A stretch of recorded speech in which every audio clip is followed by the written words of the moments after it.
Isang hindi maipaliwanag na pagkakataon ang dumating sa buhay ng magninong na sina Erlyn at Canor. Papalapit na ang Pasko at pumasyal si Erlyn sa bahay ng kanyang ninong Canor. Taon-taon ay dumadalaw siya roon at nakikibakasyon ng ilang araw habang papalapit ng Pasko.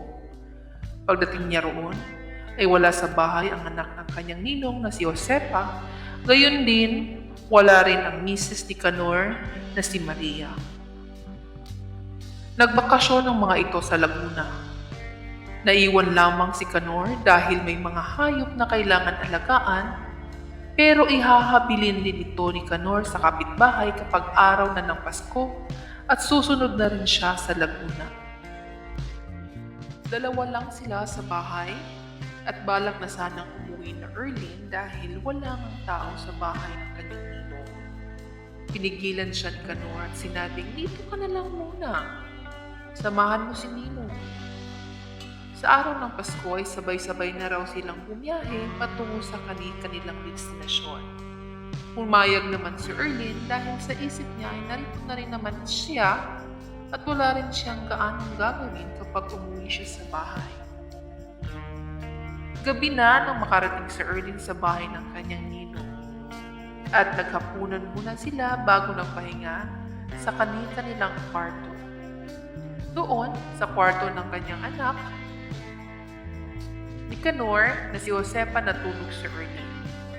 Isang umaga, suot na Erlyn ng damit na napakaiksik, sleeveless na hapit at mini short na tinaburyenteng pearless shorts.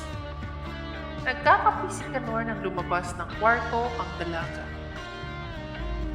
"Good morning, Ninong," ang bungad ni Len.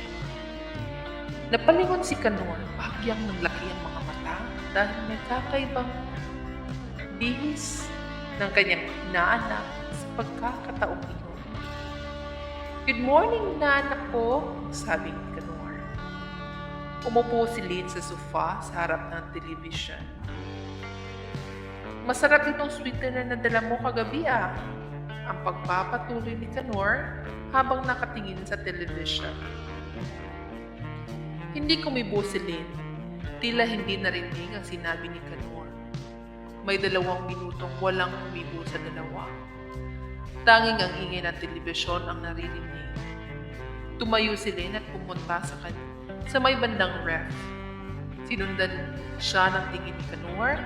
May nararamdaman si Canor na bagamang familiar ay hindi niya may paliwanag kung ano at bakit. Kumuha ng mansanas si Lynn. Pagkabukas ng pinto ng ref, yumuko ang dalaga. Nilingon siya ni Canor. Halos napako ang mga mata ni Canor sa legs ni Lynn at sa kurba ng puwitan nito. "No, hindi pwede," ang sabi ni Canor sa kanyang isip. Pagkakuha ni Lynn ng mansanas, tinungo niya ang TV at pinatay ito. Lumakad siya patungong kwarto.